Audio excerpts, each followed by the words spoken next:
அனைத்து உரிமை குரல் நண்பர்களுக்கும் வணக்கம். சீமானை நேரில் சந்தித்த விஜய் சேதுபதியை கட்டி அணைத்து வாழ்த்து சொல்லிய சீமான். இது குறித்த இந்த உண்மையை பார்க்க போறோம், வாங்க பார்க்கலாம். சமீபத்தில் விஜய் சேதுபதியோட நடிப்புல வெளியாகி இருந்த மகாராஜா திரைப்படம் பார்த்தீங்கன்னா ஒரு பெரிய வரவேற்பு பெற்றிருக்கு அப்படின்னு தான் சொல்லணும். ஒரு பெரிய ஆரவாரம் இல்லாம வந்த இந்த ஒரு திரைப்படத்திற்கு பார்த்தீங்கன்னா அந்த படத்துல வந்த ட்விஸ்ட் காட்சிகள்னால மக்கள் அனைவருமே பிரம்மி படைந்து இந்த ஒரு படம் பார்த்தீங்கன்னா தற்போது அமோகமாக ஓடிட்டு இருக்கு.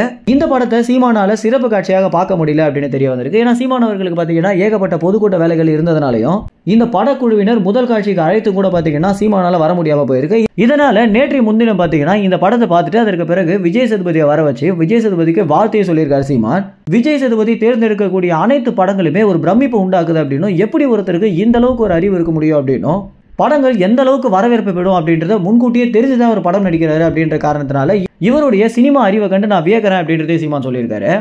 அது மட்டும் இல்லாம விஜய் சேதுபதியை நேரில் பார்த்த உடனே விஜய் சேதுபதியை கட்டி அணைத்து இந்த மாதிரி நீங்க இன்னும் நிறைய படங்கள் பண்ணணும் அப்படின்னும், அது மட்டும் இல்லாம வட சென்னை பாகம் 2ல நீங்க நடிச்சீங்க அப்படின்னா ரொம்பவே நான் சந்தோஷப்படுவேன் அப்படின்றதே சொல்லியிருக்காரு. இது குறித்து ஏற்கனவே சீமான் பாத்தீங்கன்னா வெற்றிமாறன் இடத்துல பேசியிருக்காரு அப்படின்னு ஒரு தகவல் வந்திருக்கு.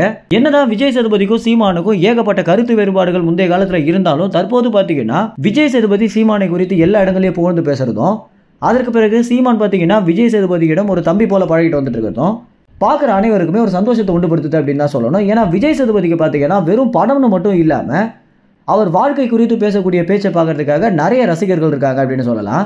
இப்படி இருக்க நாம் தமிழ் கட்சியுடைய மேடைகளையும் ஏறி நாம் தமிழ் கட்சிக்கு சாதகமாகவும் சீமானுக்கு சாதகமாகவும் விஜய் சேதுபதி பேசி ஒரு தமிழ் தேசிய அரசியலுக்குள்ள வந்தாரு அப்படின்னா உண்மையிலேயே விடுதலை படத்தை நேரில் பார்க்குற மாதிரி இருக்கும் அப்படின்னு சொல்லியிருக்காங்க.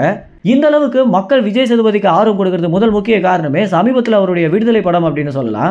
விடுதலை படத்துல அவர் தேர்ந்தெடுத்திருக்கக்கூடிய கதாபாத்திரம் அப்படின்றது பாகம் 2ல கிட்டத்தட்ட நம்ம இழந்த ஒரு முன்னாள் தலைவர் போல காட்சியளிக்குது அப்படின்னும், இதனால இந்த படத்திற்கு பார்த்தீங்கன்னா மக்கள் அதிக அளவில் காத்துட்டு இருக்காங்க அப்படின்னு சொல்லலாம். இந்த ஒரு தகவல் குறித்து என்ன நினைக்கிறீங்க அப்படின்னும், மேலும் சீமான் சொல்லிய மாதிரி வட சென்னை பாகம் 2ல விஜய் சேதுபதி நடிச்சாரு அப்படின்னா எப்படி இருக்கும்னு நினைக்கிறீங்களோ உங்க கமெண்ட்ஸ்ல தெரிவிங்க. நன்றி, வணக்கம்.